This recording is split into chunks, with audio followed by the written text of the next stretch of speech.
দুদিন অসুস্থ থেকে হাড়ে হাড়ে টের পেলাম একটা বোন থাকা কতটা জরুরি। মায়ের পরেই বোনের স্থান। আমার কোনো বোন নেই, তাহলে এই দুদিন অসুস্থ থাকায় আমার সংসারটা কিভাবে চললো?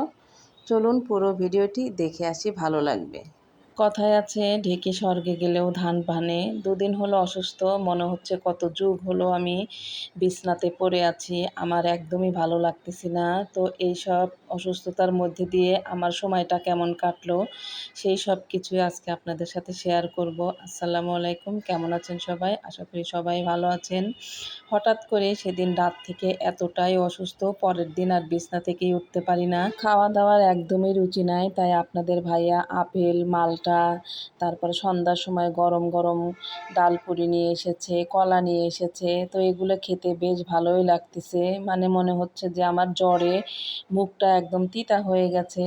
এগুলো খেতে খেতে বেশ সময়টা কেটে গেল, কিন্তু শরীরের মধ্যে যে দুর্বল ভাব সেটা কিন্তু থেকেই যাচ্ছে। কিচ্ছু করার নাই, একটা দিন পুরাটাই আমি কিন্তু বেড রেস্টে ছিলাম।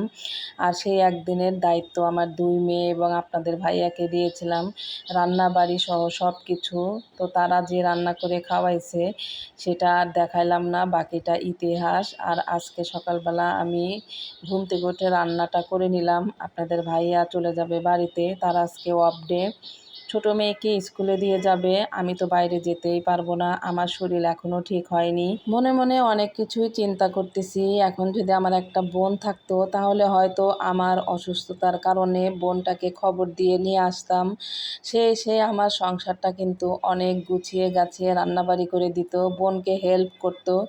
কিন্তু কপাল একদমই ভালো না, আমার তো কোনো বোনই নাই।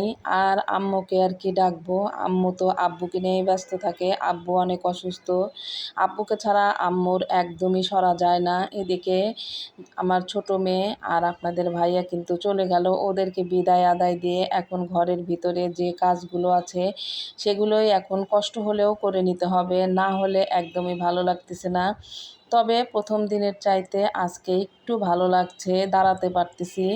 তাই ভাবলাম যে ঘর বাড়িগুলো একটু পরিষ্কার পরিচ্ছন্নতা করে নেই। ভিডিওতে ভয়েস দিতেও কিন্তু আমার সমস্যা হচ্ছে, আমি কিন্তু এত আস্তে নরম সুরে কথা বলি না, ভয়েস সবসময় আমি উচ্চস্বরে দেই। আমার বাসার ব্যালকনিটা অনেক বড়, এর ভিতরে 3টা ব্যালকনি হবে। আর এই বাসায় থাকার একমাত্র কারণই হচ্ছে এই ব্যালকনি। ব্যালকনি ভালো না হলে বা ব্যালকনি না থাকলে সে বাসায় আমার একদমই ভালো লাগে না। যখন মন খারাপ হয় তখন আমি এই ব্যালকনিতে চেয়ার পেতে বসে থাকি, বাইরের দৃশ্যগুলো দেখি। আর এই বাসায় আসার আর একটা কারণ হচ্ছে বাসায় সাপ্লাই গ্যাস আছে। এই বাসারই 4তলাতে আমি ছিলাম 2 বছর, অনেক কষ্ট করে রোদের তাপ সহ্য করে থেকেছি 2টা বছর, যে 3তলার ভাড়াটিয়া চলে গেলে আমি 3তলাতে চলে আসব। যাই হোক, মেয়েদের রুমে চলে আসছি, নতুন একটা ফার্নিচার যোগ হয়েছে মেয়েদের রুমে। সিঙ্গেল একটা ওয়ারড্রোবের খুবই প্রয়োজন ছিল, সেদিন রিগালে যে এই ওয়ারড্রোবটা নিয়ে এসেছি। যদিও জায়গার সংকুলান, জায়গা একদমই নাই, তবে বাড়ি থেকে এখনও অনেক কিছু আনা হয় নাই, সেগুলো যদি আমার ঘরে থাকতো তাহলে এই ওয়ারড্রোবটা আর কেনা হতো না। তো যাই হোক, এগুলো একটু মুছে টুছে সব কিছু ঠিকঠাক করে নিচ্ছি। শরীরের মধ্যে কিন্তু আমার এখনও খারাপ লাগতেছে, কিছু করার নাই। এদিকে আমি আসছি আর একটা রুমে। ছোট মেয়েটা আমার এই রুমে থাকে, এই রুমের পর্দাটা একটু সরাই দিলাম। এই রুমটা সব সময় ঠান্ডা থাকে, প্রচণ্ড বাতাস আসে।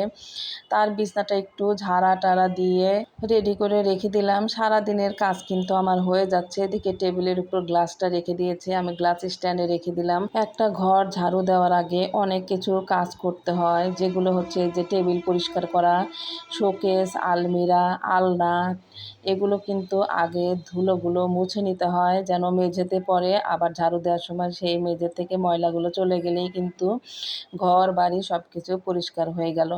হাড়ে হাড়ে টের পাচ্ছি একদিন অসুস্থ থাকলে আমার সংসারের কী অবস্থা। দোয়া করবেন সবাই যেন তাড়াতাড়ি সুস্থ হয়ে যায়। কথাই আছে সংসার সুখের হয় রমণীর গুণে, আসলেই ঠিক কথা। একজন রমণও যদি সংসারে সুস্থ না থাকে তাহলে কিন্তু তার সংসারটাও ঠিক থাকে না। তো আজকের ভিডিওটাই আর বড় করতে চাই না, ভালো থাকবেন সবাই, আল্লাহ হাফেজ।